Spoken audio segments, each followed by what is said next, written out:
Tiga pesan singkat Rasulullah sallallahu alaihi wasallam. Hadirin jamaah Jumat yang dimuliakan oleh Allah. Rasulullah sallallahu alaihi wasallam bersabda yang terdapat dalam kitab Musnad Imam Ahmad an Abu Ayyub al-Ansari qala jaa rajulun ila an-nabiy sallallahu alaihi wasallam faqala ya Rasulullah allimni wa aujiz qala idza kumta fi salatika fasalla salata muwadda wa la takallama bi kalamin ta'dhiru minhu wa ajmi'il ya'sa amma fi aydin nas. Syekh Albani dalam kitabnya Silsilah Ahadits Shahihah, hadirin yang dimuliakan oleh Allah, memposisikan hadis ini sebagai hadis hasan. Hadirin jamaah Jumat yang dimuliakan oleh Allah, dari Abu Ayyub al-Ansari mengkisahkan bahwa suatu ketika datang seorang laki-laki dan mendekat kepada Rasulullah sallallahu alaihi wasallam. Laki-laki ini pun berkata, "Ya Rasulullah, alimni wa aujiz." Ya Rasulullah, berikanlah kepadaku suatu pelajaran yang singkat. Ajari aku ya Rasulullah suatu pelajaran yang singkat. Nasihati aku ya Rasulullah dengan nasihat yang singkat.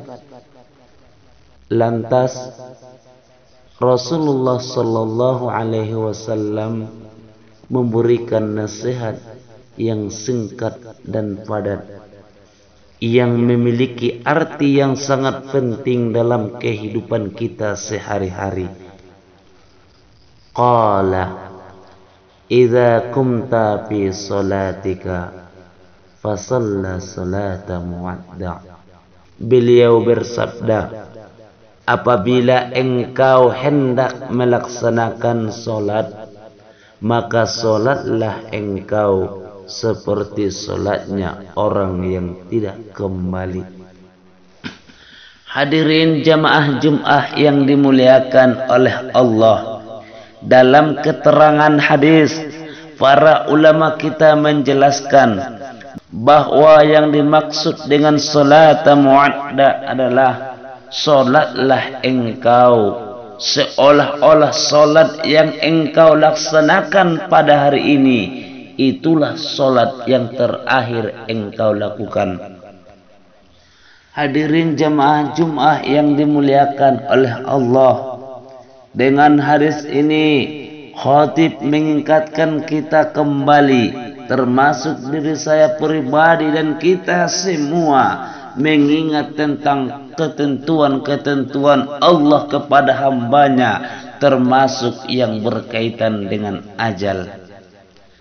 Kadang-kadang dengan kesibukan-kesibukan kita dalam mengharungi kehidupan kita ini, kita lupa bahwa diri kita hanya seorang hambanya Allah.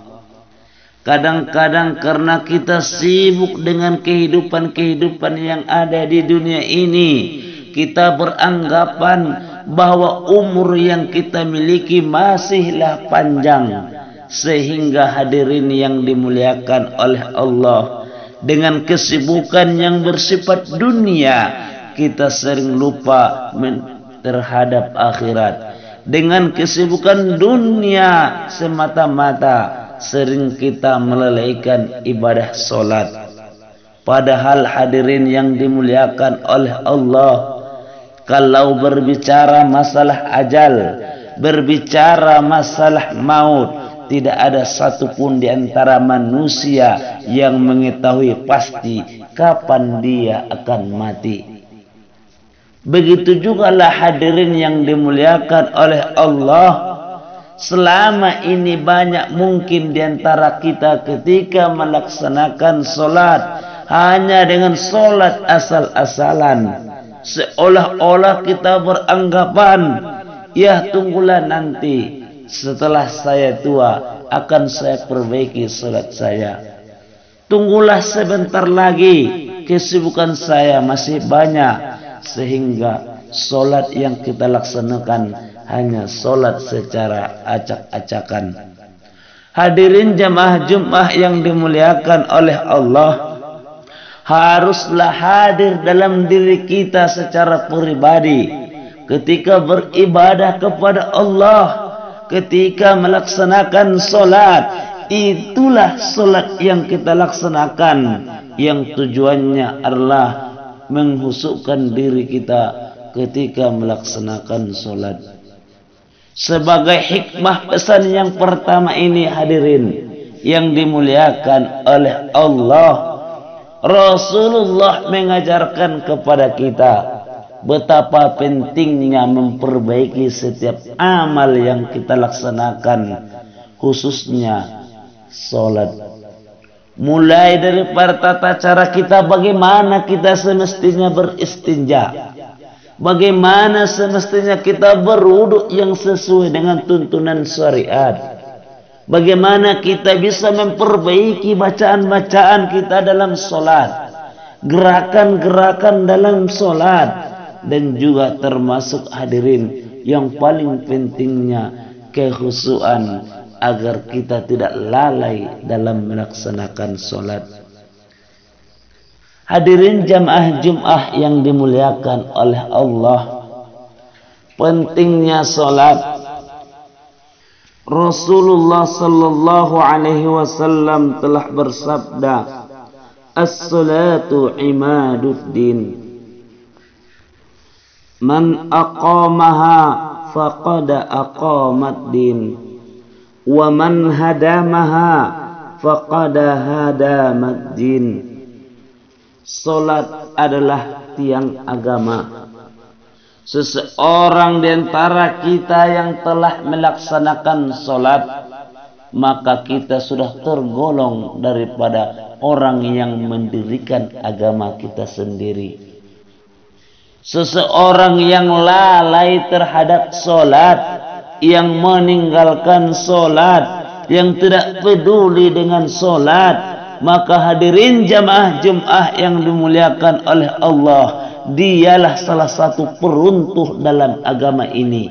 Kita tak perlu mencari siapa mereka yang meruntuhkan agama. Tanyakan diri kita, apakah kita sudah solat? Tanyakan diri kita, apakah solat yang kita lakukan sudah benar? Hadirin jamaah Jumat yang dimuliakan oleh Allah, banyak sekali keistimewaan solat terhadap diri kita secara pribadi, juga dalam konteks sosial kemasyarakatan. Allah subhanahu wa ta'ala berfirman, Bismillahirrahmanirrahim, Inna salata tanha anil fahsya'i wal munkar. Seseorang yang melaksanakan solat, dalam artian jika solat yang dilaksanakan benar sesuai dengan tuntunan syariat, sesuai dengan tuntunan Rasulullah sallallahu alaihi wasallam, maka secara otomatis dengan hikmah solat yang dia lakukan dapat hadirin memperbaiki dirinya secara pribadi.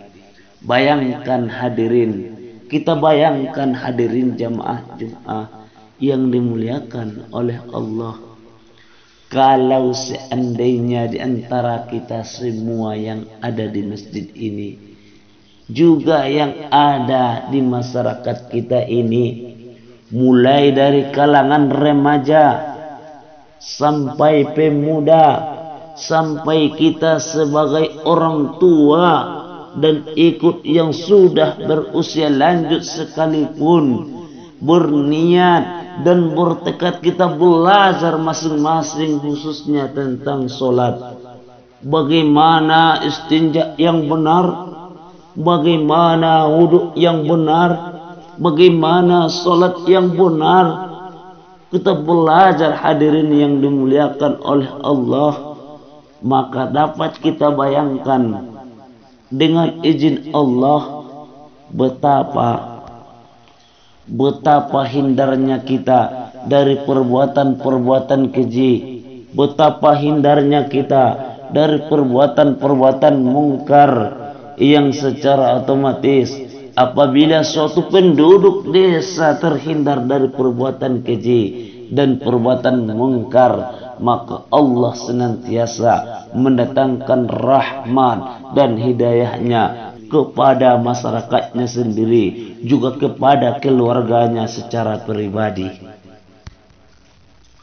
Hadirin jamaah Jum'ah yang dimuliakan oleh Allah, pesan yang kedua yang disampaikan oleh Rasulullah sallallahu alaihi wasallam, wala takallama bikalamin ta'ziru minhu. Janganlah engkau sekali-kali mengeluarkan sebuah kata-kata dengan kata-kata yang engkau keluarkan, engkau akan menyesal. Hadirin jamaah Jum'ah yang dimuliakan oleh Allah, pesan yang kedua ini memberitakan dan mengajarkan kepada kita semua kaum muslimin, termasuk kita yang ada di masjid ini, termasuk kita yang ada di masyarakat kita yang tercinta ini, betapa pentingnya menjaga lidah. Dalam kitab An-Nawadir karangan Syekh Sihabuddin Ahmad ibn Salamah Al-Qalyubi menuliskan sebuah kisah yang berkenaan dengan Luqmanul Hakim. Dikisahkan suatu ketika, hadirin yang dimuliakan oleh Allah, ketika Luqmanul Hakim bersama dengan tuannya pada saat itu, maka si tuan ini memerintahkan kepada Luqmanul Hakim untuk menyembelih sebuah kambing. Setelah disembelih, si tuan ini berpesan kepada Luqman, wahai Luqmanul Hakim, sembelihlah itu kambing dan ambillah 2 daging yang paling baik dan tolong berikan kepada saya, kata si tuan kepada Luqmanul Hakim.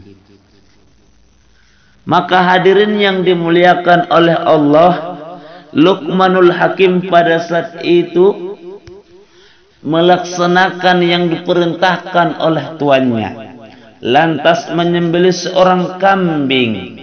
Setelah dia sembelih, kemudian dia ambil lidah dan hati dari kambing, kemudian dia serahkan kepada tuannya. Dalam hati si tuan,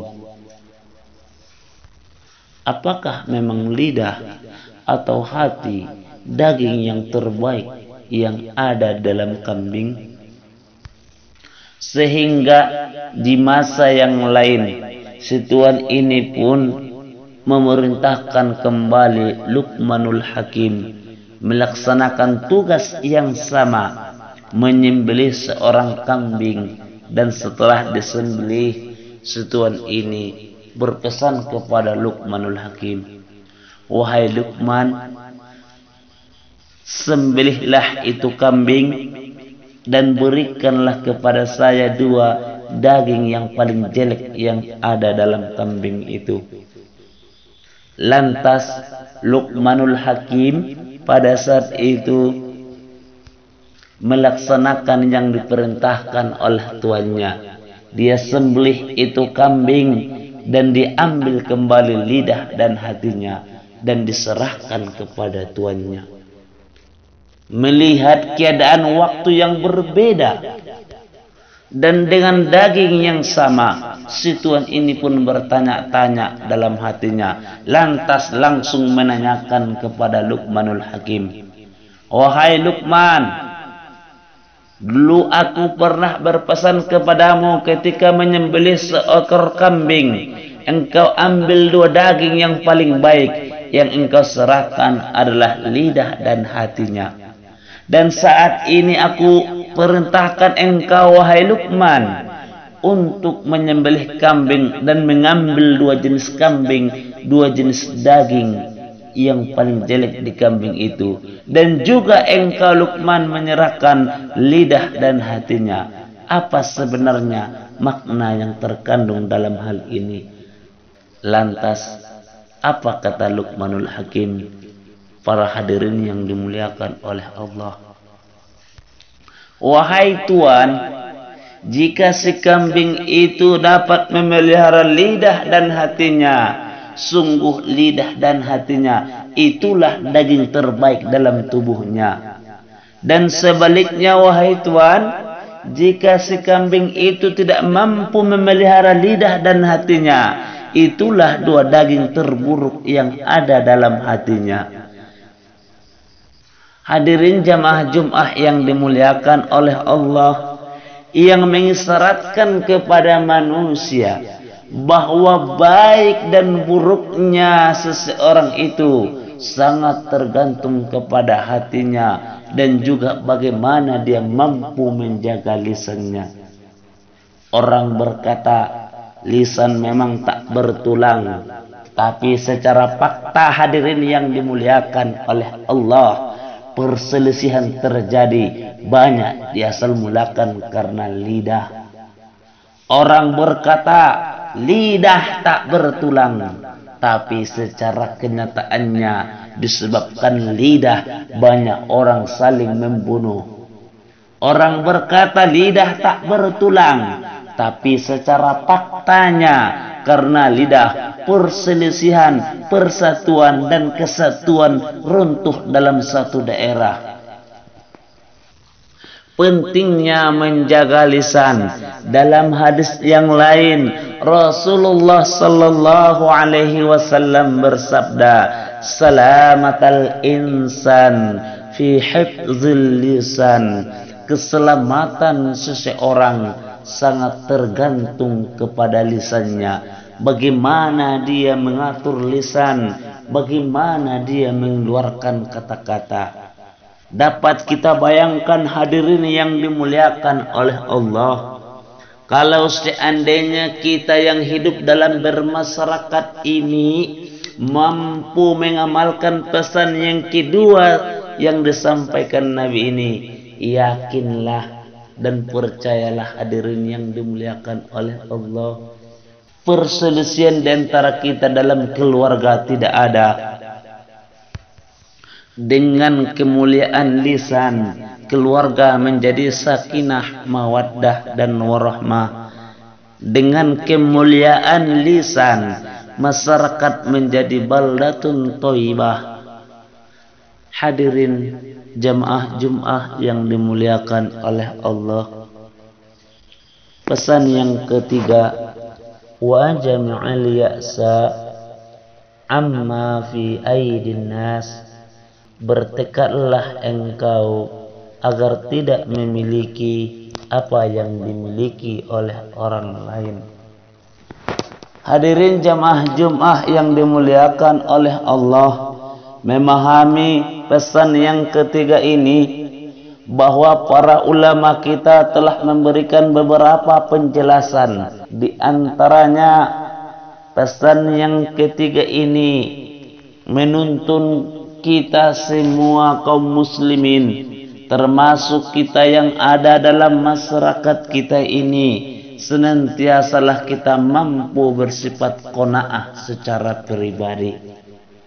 Qanaah dalam artian hadirin yang dimuliakan oleh Allah, mensyukuri setiap rezeki yang telah Allah tetapkan bagi kita setelah melalui proses usaha yang benar. Seseorang yang hanya mampu memadakan tetapi tidak mau bersifat sungguh-sungguh dengan benar, sungguh dia bukanlah seorang yang qanaah, melainkan dia adalah seorang yang pemalas.